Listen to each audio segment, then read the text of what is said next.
Hello students, welcome to Swami Vivekanand Institute. My name is Shaheen and in this lecture video we are going to discuss a new topic of marketing management. इससे previous lectures में हम लोगों ने marketing management के बहुत सारे aspects को cover किया कि marketing management होता क्या है, market क्या होती है और उससे related बहुत सारे important aspects. Now आज strategic marketing plan को discuss करेंगे और इससे भी पहले ये डिस्कस करेंगे कि मैनेजमेंट में प्लानिंग कितनी इंपॉर्टेंट होती है। तो आप लोग ये समझो कि जो मैनेजमेंट वर्ड है इसका मतलब क्या होता है।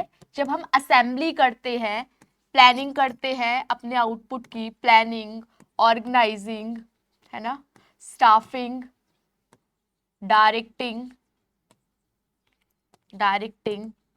कोऑर्डिनेटिंग, ओके, कोऑर्डिनेटिंग भी करते हो, कोऑर्डिनेटिंग एंड देन कंट्रोलिंग। जब ये सारी की सारी प्रोसेस परफॉर्म होती है तब जाके मार्केटिंग की मैनेजमेंट होती है। बेसिकली मार्केटिंग की नहीं, कोई भी टाइप की मैनेजमेंट, चाहे वो फाइनेंशियल मैनेजमेंट हो, चाहे वो मार्केटिंग मैनेजमेंट हो, कोई भी मैनेजमेंट हो। नाउ बेसिकली मैनेजमेंट का क्या मतलब है? जब हम मैनेज कर रहे हैं चीजों को, उनकी प्लानिंग कर रहे हैं, ऑर्गेनाइजिंग कर रहे हैं, स्टाफिंग, डायरेक्टिंग, कोऑर्डिनेटिंग, कंट्रोलिंग। अब इसमें सबसे पहला स्टेप क्या है? प्लानिंग। प्लानिंग का मतलब है प्री प्लान करना, पहले से ही डिसाइड करना, डिसाइड इन एडवांस। प्लानिंग का मतलब क्या है? Decide in advance. क्या डिसाइड करेंगे? What to do, how to do and in one circumstances, कौन कौन सी सिचुएशन में क्या करना है, कैसे करना है, कब करना है, व्हेन टू डू। ये सब किस में आता है? प्लानिंग में आता है। अब ध्यान से समझो कि जब मैं मार्केटिंग की प्लानिंग की बात करती हूं तो ये दो टाइप से ऑर्गेनाइजेशन में कंसिडर किया हुआ है। कौन कौन सी ये टाइप्स हैं देखो, डिस्कस करते हैं। नंबर 1 इज, एक होता है आपका मार्केटिंग प्लानिंग। जब हम मार्केट के पॉइंट ऑफ व्यू से प्लानिंग करते हैं, रिसोर्सेस को एनालाइज करना, मार्केट में कौन सी एडवर्टाइजमेंट की जरूरत है, प्रमोशन में कौन से टूल की जरूरत है, प्लेस कौन सी होनी चाहिए, 4 पीस की बात करते हैं, मार्केटिंग मिक्स की बात करते हैं, तो वो मार्केटिंग प्लानिंग में आता है। The next one is strategic marketing plan, जो कि इस लेक्चर के अंदर हम लोग कवर करने वाले हैं। ये होता क्या है? प्लान जो मार्केटिंग में है, स्ट्रेटेजी से रिलेटेड है, वो सब डिस्कस करेंगे इस लेक्चर के अंदर। नाउ सबसे पहले स्ट्रेटेजिक मार्केटिंग प्लानिंग की अगर मैं बात करूं तो ये क्या होता है? One of the main functions of marketing management. So marketing management में जो प्लानिंग है वो 2 टाइप से मैंने कंसिडर करवा दी। कौन कौन सी? एक मार्केटिंग प्लानिंग और एक हो गया स्ट्रेटेजिक मार्केटिंग प्लानिंग। नाउ जो आपका मेन फंक्शन है मार्केटिंग मैनेजमेंट में, वो स्ट्रेटेजिक मार्केटिंग प्लानिंग आता है। ये एक ऐसी प्रोसेस है जहां पे हम प्री प्लान डिसाइड करते हैं कि वो कौन कौन सी स्ट्रेटेजीज हैं, वो कौन कौन से गोल हैं, वो कौन कौन से ऑब्जेक्टिव्स हैं हमें फुलफिल करने हैं during the process of marketing. Marketing होते वक्त हमें कौन कौन सी चीजों का ध्यान रखना है ताकि हमारे ऑब्जेक्टिव्स को आसानी से अचीव किया जा सके, वो कहलाता है आपका स्ट्रेटेजिक मार्केटिंग। सो बेसिकली अब आपको स्ट्रेटेजिक मार्केटिंग प्लानिंग समझ आ गया होगा। क्या बोल रखा है आगे? ये वो प्रोसेस है in which company develop marketing strategies, नई नई marketing strategies time to time develop करती रहती है to meet its strategic goals, ताकि उसके गोल्स को अचीव किया जा सके, उसके ऑब्जेक्टिव्स को अचीव किया जा सके। और ऑब्जेक्टिव कैसा होना चाहिए? रियलिस्टिक होना चाहिए। ऐसे नहीं कि आप अनसर्टेनिटी वाली बात कर दो, इम्पॉसिबल चीज की बात कर दो कि आपका ऑब्जेक्टिव है चांद तारों को तोड़ लाना, तो is it be possible? No. Real होना चाहिए, पॉसिबल होना चाहिए, वेग नहीं होना चाहिए, ठीक है, फालतू का नहीं होना चाहिए। द मेन स्टेप्स इंक्लूडिंग, अब इसमें सबसे पहले स्टेप्स क्या आते हैं? Identify the companies current situation. आज की डेट में मैं सिचुएशन को समझूंगी किस किस बेसिस पे? 2 टाइप से, इंटरनल फैक्टर्स के बेसिस पे और एक्सटर्नल फैक्टर के बेसिस पे। अब इसको डिटेल में डिस्कस करेंगे जब इसकी प्रोसेस को अभी आगे पढ़ेंगे तब। फिर एनालाइज इट्स अपॉर्चुनिटीज, मौकों को समझना। फर्स्ट मूवर एडवांटेज समझना। देखो जो फर्स्ट मूवर एडवांटेज होता है उसको क्या फायदा होता है कि अगर पहली अपॉर्चुनिटी मुझे मिल गई और मैंने उसको ग्रैप अप कर लिया तो मार्केट में कॉम्पिटिटर से मैं आगे हो जाऊंगी।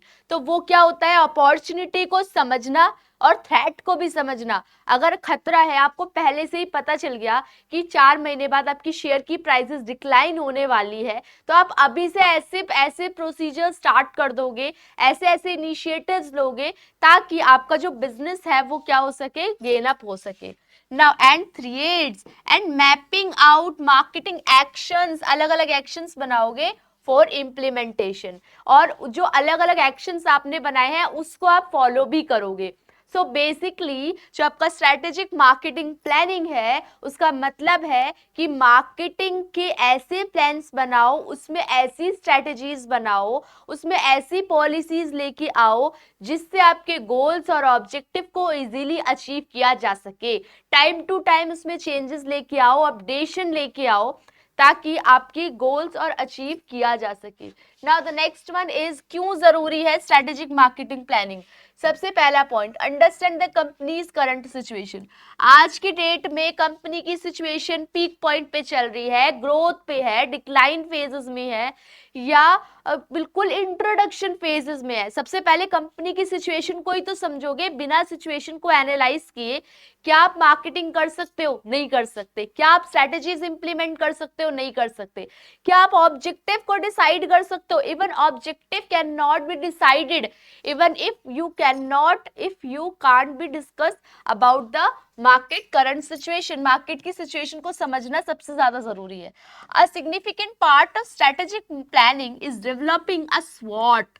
इसके बारे में डिटेल में पढ़ेंगे अभी। क्या होता है ये स्वॉट? स्वॉट का मतलब होता है strength, weakness, opportunity and threat. जब भी आप किसी ऑर्गेनाइजेशन की स्टडी करते हो या इवन अपनी ऑर्गेनाइजेशन को वेल वर्स करना चाहते हो तो इस टेक्निक को आपको समझना पड़ता है। ये क्या होता है कि आपकी कौन कौन सी ऐसी खूबियां हैं जो आपको, स्ट्रेंथ, सबसे पहला पॉइंट स्ट्रेंथ। स्ट्रेंथ का मतलब ऐसी कौन कौन सी क्वालिटीज है जो आपको कॉम्पिटिटर से अलग बनाती है, जिसकी वजह से आपका कस्टमर आपके पास रिटेन रहता है, that is your strength. Weakness, ऐसे कौन कौन से पॉइंट्स हैं जो कॉम्पिटिटर्स के ज्यादा अच्छे हैं एज कंपेयर टू यू, आपकी कमियां, that is the weakness. And threat क्या हो गया आपका, स्ट्रेंथ, वीकनेस, अपॉर्चुनिटीज की बात कर ली हमने। अपॉर्चुनिटीज का मतलब होता है जब एक पॉइंट को आप लीव करके दूसरे पॉइंट को प्रोसीजर करते हो तो वो आपका अपॉर्चुनिटी कहलाता है। और थ्रेट हो गया आपको खतरा जो अभी से नजर आ रहा है और फॉर द टाइम बिंग होने वाला है। स्वॉट को हम डिटेल में डिस्कस करेंगे, अभी आगे समझो। एनालाइजेस, स्वॉट analyses that consider the internal and external environments. ठीक है, इंटरनल इन्वायरमेंट्स कौन से हो गए, एनी हाउ जिसको कहीं ना कहीं हम कंट्रोल में लेके आ सकते हैं। इंटरनल एम्प्लॉयज हो गए, आपका मैनेजमेंट हो गया, ठीक है, ये सब हो गए इंटरनल। और एक्सटर्नल इन्वायरमेंट कौन से हो गए, जैसे कि पॉलिटिकल इन्वायरमेंट है या इकोनॉमिकल इन्वायरमेंट है, जिसका कहीं ना कहीं आपसे कोई भी लेना देना नहीं है, जिसके चेंज होने की वजह से आपका पूरा बिजनेस फ्लक्चुएट कर सकता है। That is external or internal.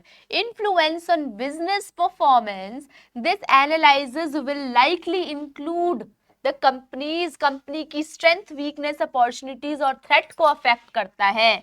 कौन अफेक्ट करता है सॉरी कौन अफेक्ट करता है, internal and external, internal and external environment affect करता है। This information helps manager understand the company's situation and develop appropriate marketing strategies. तो जब आप SWOT को समझोगे, स्ट्रेंथ, वीकनेस, अपॉर्चुनिटी, थ्रेट्स को समझोगे तो कहीं ना कहीं आप अपनी जो कॉम्पिटिटर है उससे आगे जा सकते हो और वो आपको कहीं ना कहीं मदद करेगा मार्केटिंग की स्ट्रेटजीज को डेवलप करने के लिए। कौन मदद करेगा, दैट इज स्वॉट एनालिसिस। सो आप लोगों को स्वॉट क्या होता है, उसकी फुल फॉर्म, स्वॉट किसने दिया, स्वॉट कब स्टैब्लिश हुआ, उसके बारे में अभी हम पढ़ेंगे। Next, accomplish marketing goals. तो सबसे पहले हमने क्या पढ़ा, हमें मार्केटिंग की करंट सिचुएशन को समझना है, number 1। Number two is marketing के गोल को अकम्प्लिश करना है। मार्केटिंग प्लान्स में क्या आएंगे, मार्केटिंग की स्ट्रेटजीज आ जाएगी, कुछ स्पेसिफिक गोल्स आ जाएंगे, कुछ डेडलाइंस आ जाएंगी। डेडलाइंस मतलब ये काम इस लिमिटेड टाइम फ्रेम तक करना ही करना है फॉर अचीविंग दैम। तो मार्केटिंग प्लान के अंदर जब आप मार्केटिंग के प्लान्स बनाओगे तो वो क्या क्या, उसमें क्या क्या होगा कि आपकी स्ट्रेटजीज क्या है आपके गोल्स के लिए, शॉर्ट टर्म गोल्स क्या है आपके, है ना, शॉर्ट टर्म गोल्स क्या क्या हैं आपके ऑब्जेक्टिव्स क्या हैं ऑर्गेनाइजेशन के। ठीक है, जब आप ऑब्जेक्टिव्स को डिसाइड करते हो और कोई टारगेट बनाते हो तो वो टारगेट की डेडलाइन क्या है, ठीक है, आपका बजट क्या है, ये सब किस में डिसाइड होगा, ये सब प्लान में ही तो डिसाइड होगा, मार्केटिंग के प्लान में, और फिर हम उसे अचीव करने की कोशिश करेंगे। Thus by developing a plan, एक प्लान बनाने के लिए marketer can ensure marketing activities are carried out within the set time frame and meet all objectives. तो मतलब ये है कि मार्केटिंग के गोल्स को बना के उसको हमको क्या करना है, अचीव करना है। और अचीव कैसे करोगे, जब आप पूरा एक प्लान बनाओगे, एक लेआउट बनाओगे, उसके बेसिस पे सारी की सारी चीजें ये वाली डिसाइड करोगे और फिर टाइम फ्रेम के साथ उन ऑब्जेक्टिव्स को फुलफिल कर पाओगे। ये भी आपको स्ट्रेटेजिक मार्केटिंग प्लान बनाती है। Now specific actions to be taken. अब मान लो पहला क्या था, करंट मार्केट सिचुएशन को समझना, तो मैंने समझ लिया। दूसरा क्या था कि गोल्स को डिसाइड करना, है ना, अकम्प्लिश मार्केटिंग गोल्स। अब जब मैंने गोल्स डिसाइड हो गए, मैंने स्ट्रेटजीज डिसाइड कर ली, डेडलाइन डिसाइड कर ली, उसके बाद मेरा क्या काम है, मेरा काम है अलग अलग टाइप के एक्शंस को इम्प्लीमेंट करना। जब गोल्स जरूरी है बिजनेस के लिए, उसकी सक्सेस के लिए, दे आर रेदर वैग फॉर इम्प्लीमेंटेशन। अब कंपनी एक ऐसा टारगेट डिसाइड करे जो कि वैग ना हो, जो कि पॉसिबल हो, ऐसा ना हो कि आप इस तरीके का कोई प्रोजेक्ट डिसाइड कर रहे हो जो आपकी ऑर्गेनाइजेशन फुलफिल ही नहीं कर पा रही। A company can set a goal to increase its sales. Company ने एक गोल को डिसाइड किया जो कि 10% थी within 2 years, but without an action plan, बिना एक एक्शन प्लान के, with clear steps on what to do, this is unlikely to happen. तो ऐसा आपको डिसाइड नहीं करना कोई भी ऐसा गोल जो कि आपकी ऑर्गेनाइजेशन फुलफिल ही नहीं कर सकती। ठीक है, that's where strategic marketing plan comes to into play. और यहाँ पे स्ट्रेटेजिक मार्केटिंग प्लान आएगा। क्यों? क्योंकि स्ट्रेटेजिक मार्केटिंग प्लान में आपने ऑलरेडी ही मार्केटिंग की स्ट्रेटेजीज को डिसाइड कर रखा है। किसके बेसिस पे? करंट सिचुएशन के बेसिस पे, टारगेट के बेसिस पे, गोल के बेसिस पे, डेडलाइन के बेसिस पे, टाइम फ्रेम के बेसिस पे आपने ऑलरेडी ही डिसाइड कर रखा है। तो जब आप एक्शंस लोगे तो किसके बेसिस पे एक्शंस लोगे? स्ट्रेटेजिक मार्केटिंग प्लान के बारे में। नाउ स्ट्रेटेजिक मार्केटिंग प्लान की प्रोसेस को हमने समझा क्या होती है। सबसे पहले हम सिचुएशन को एनालाइज करेंगे। कौन कौन सी सिचुएशन हो गई आपकी, दोबारा से, इंटरनल और एक्सटर्नल। ठीक है, इंटरनल कौन से फैक्टर्स होगा जो कि मैंने बता दिया, जो एनी हाउ बिजनेस को इंटरनली अफेक्ट करते हैं। ठीक है, जिन पे एनी हाउ थोड़ा बहुत हम चेंजेस लेके आ सकते हैं, फ्लक्चुएट कर सकते हैं। लेकिन जो आपके एक्सटर्नल फैक्टर्स होते हैं, पॉलिटिकल, टेक्निकल, इकोनॉमिकल, वो सारे फैक्टर्स जिनका हमारे हाथ में कोई भी कंट्रोल नहीं होता, वो होते हैं आपके external factor. So what you have to decide कि जो सिचुएशन को हम एनालाइज करेंगे वो कौन कौन सी सिचुएशन होगी, इंटरनल और एक्सटर्नल। और किसके बेसिस पे एनालाइज करेंगे? दैट इज स्वॉट टेक्निक। बात की ना अभी हमने इसकी सॉरी, मार्केटिंग के ऑब्जेक्टिव्स को समझेंगे। मार्केटिंग के ऑब्जेक्टिव्स क्या है? कितने भी टाइप के ऑब्जेक्टिव्स हो सकते हैं। अब ये जो ऑब्जेक्टिव डिसाइड होंगे ये किसके बेसिस पे डिसाइड होंगे? ये जो ऑब्जेक्टिव डिसाइड होंगे वो इस तरीके के होने चाहिए, रियल, फेयर, मोरल। ठीक है, ये ऑब्जेक्टिव्स इलीगल नहीं होने चाहिए। ठीक है, तो आपने क्या किया, मार्केटिंग के ऑब्जेक्टिव को डिसाइड किया। फिर आप टारगेट मार्केट को डिसाइड करोगे। टारगेट मार्केट का मतलब है कि डिफरेंट डिफरेंट सिचुएशंस के बेसिस पे आप सेगमेंटेशन करो। सेगमेंटेशन पढ़ेंगे नेक्स्ट लेक्चर के अंदर। सेगमेंटेशन करो, मार्केट को डिवाइड करो डिफरेंट डिफरेंट ग्रुप्स में, और एक ग्रुप को पकड़ के उसके ऊपर पूरी स्टडी कर डालो, रिसर्च कर डालो, और रिसर्च करने के बाद उसके ऊपर पूरे अपने एफर्ट्स डाल दो कि उसके ऑब्जेक्टिव्स को अचीव किया जा सके। ठीक है, तो टारगेट को डिसाइड करना। टारगेट कब डिसाइड होगा? जब पहले आप मार्केट को डिवाइड करोगे अलग अलग ग्रुप्स में, और उसके बाद आप क्या करोगे? फैक्टर्स को डिसाइड करोगे। नाउ डिजाइन ए strategic marketing mix. Marketing mix decide कर लिया। स्ट्रेटेजिक मार्केटिंग मिक्स, कौन सी मार्केटिंग मिक्स? 4P से बनी हुई होती है। 4P इसमें इंपॉर्टेंट रोल प्ले करती है। तो 4P का क्या रोल होता है? प्रोडक्ट, प्राइस, प्लेस, प्रमोशन, उन सबको एनालाइज करना और देखना कि जो मैं प्रोडक्ट बनाना चाह रही हूँ, जो मैं सर्विस देना चाह रही हूँ, वो किस तरीके से इसमें इंप्लीमेंट होगी। Now the next one is prepare an annual plan, और फिर ईयरली बेसिस पे आप क्या करोगे? उन प्लान को, उन लेआउट को डिसाइड कर दोगे। नेक्स्ट, फिर देखो आगे क्या बोल रहा है। स्वॉट एनालाइज की, स्वॉट एनालाइज 1960s और 1970s, मतलब इसके मिड में, इसके एट द एंड और इसके अर्ली बीच में दिया गया था। ठीक है, स्वॉट एनालाइज एक ऐसा फ्रेमवर्क है for identifying and analyses an organisation. क्या होगा? ऑर्गेनाइजेशन की स्ट्रेंथ को समझेंगे, वीकनेस को, अपॉर्चुनिटीज को और थ्रेट को समझेंगे। दीज वर्ड, और इसी की वजह से स्वॉट एक्रोनिम बना, SWOT बता दिया आपको। जो प्राइमरी गोल होता है स्वॉट का वो ये होता है कि हम अवेयरनेस को बढ़ाएं, ऑर्गेनाइजेशन में अवेयरनेस को बढ़ाएं, ताकि कोई भी अपॉर्चुनिटी हमसे मिस ना हो, कोई भी कमी, वीकनेस हमारी ऑर्गेनाइजेशन में ना हो, हमारी स्ट्रेंथ को हम और इनहेंस कर सके, और अगर कोई थ्रेट हो रहा हो हमें या पूरी मार्केट को, तो हम उससे कोप अप करने की कोशिश कर सके। Factors that go into making a business decision or establishing a business strategy. To do this, इसके करने के लिए SWOT एनालिसिस इंटरनल और एक्सटर्नल इन्वायरमेंट जरूरी होता है, जो कि मैं आपको बता चुकी कि यहाँ पे इंटरनल और एक्सटर्नल इन्वायरमेंट बहुत इंपॉर्टेंट रोल प्ले करता है। सॉरी, द SWOT फ्रेमवर्क कब दे रखा है? देखो किसने दिया? 1960-1970 में एल्बर्ट हम्फ्रे ने दिया। ये इंपॉर्टेंट है, ये आप नोट्स में मेंशन कर लो स्पेशली।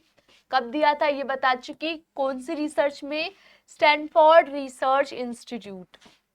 क्या आती है इसमें? 4 चीजें, strength, weakness, opportunities and threat. ये बना लो अपनी नोटबुक में। स्ट्रेंथ क्या बताती है?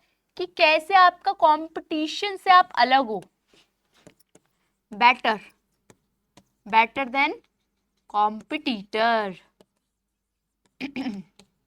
नेक्स्ट, वीकनेस, ये कैसे बताती है कि कहाँ पे हमें इम्प्रूवमेंट की जरूरत है, कहाँ हम कम पड़ रहे हैं। नेक्स्ट, अपॉर्चुनिटीज का मतलब है यहाँ पे अवेयरनेस से आएगा कि ऐसी कौन कौन सी चीजें हैं जो हमें पता होनी चाहिए पहले से ही। व्हाट मार्केट ट्रेंड, कौन सा मार्केट ट्रेंड चल रहा है, क्या फैशन चल रहा है, ताकि हमारी सेल्स बढ़ सके। और what are the advantages competitor have over your organisation, competitor के पास ऐसे कौन कौन से टूल्स हैं जो आपकी ऑर्गेनाइजेशन से ऊपर लेके जाते हैं। तो ये आ गया आपका स्वॉट एनालिसिस। स्ट्रेंथ में क्या क्या चीजें आएंगी? अच्छी कम्युनिकेशन स्किल है मेरे पास, एक time on time for shifts अलग अलग है, कस्टमर्स अच्छे से संभलते हैं, और gets along well with all department, हर डिपार्टमेंट बहुत अच्छे से काम करता है। स्ट्रेंथ, फिजिकल स्ट्रेंथ अच्छी है, और अवेलेबिलिटी क्या है? अच्छी। ये आ गई आपकी स्ट्रेंथ में। ना वीकनेस में टेक्निकल स्किल्स की कमी है, या लोगों को नॉलेज कम है, अवेयरनेस कम है। Prone to spending time chatting, मतलब बहुत ज्यादा बातचीत में अपना टाइम वेस्ट करते हैं, तो ये हो गई आपकी weakness. Next is opportunities, store front worker, greeting customer, ये ऐसी होती है जब आप ग्रीट करते हो तो लोगों को लगता है कि हाँ आप ज्यादा अच्छे हो as compare to the other. Opportunities है ये। Assisting them to find product ढूंढने में, उनको इस तरीके से दिखाने में कि आप हमारी प्रायोरिटी हो, ये हो गई ना opportunities. Helping keep customer satisfied, assisting customer post purchase, ensuring buying confidence, stocking shelves. और 3 कौन कौन से हो गए? Occasionally missing time during peak business. Threat कौन सी है? जैसे आपका पीक पॉइंट चल रहा है, मान लो दिवाली का टाइम चल रहा है और आपकी है शॉप, मान लो शॉप है कोट पैंट की, ठीक है, तो कोट पैंट या कुर्ता पजामा, मान लो कुर्ता पजामा ये पहनते हैं, मान लो दिवाली में ये पहनते हैं, तो उस केसेस के अंदर क्या हो जाएगा, आप अगर उस चीज को मिस कर रहे हो तो आपका ये क्या है, एक नुकसान है। During peak business done breaks sometimes too much time spend per customer post sale. आपने जो सामान बेच दिया उसके बारे में ही आप दोबारा दोबारा डिस्कशन करो, टाइम बर्बाद कर रहे हो। To much time is in internal inter departmental chat, आपस में ही कॉन्फ्लिक्ट चल रहा है, आपस में ही प्रॉब्लम सॉल्व नहीं हो पा रही, तो ये हो गई आपकी थ्रेट। तो इस तरीके से हम लोगों ने आज बहुत सारे टॉपिक्स को इसमें लेक्चर में डिस्कस किया। क्या क्या डिस्कस किया कि आपका स्वॉट एनालिसिस को देखा और स्ट्रेटेजिक मार्केटिंग प्लान को देखा और उसके सारे के सारे इंपॉर्टेंट पॉइंट्स को कवर किया। सो अब नेक्स्ट लेक्चर वीडियो के अंदर आप लोगों को एसटीपी, जो आपका सेगमेंटेशन, टारगेटिंग, पोजीशनिंग है, इन सब के बारे में आप लोग पढ़ोगे मार्केटिंग मैनेजमेंट के। और आप लोगों को कोई भी टाइप का डाउट हो आप लोग कमेंट सेक्शन में मेंशन कर सकते हो, आपको उसका रिवर्ट मिल जाएगा टाइम टू टाइम। और आप लोगों से नेक्स्ट लेक्चर वीडियो में मिलेंगे। Thank you for watching.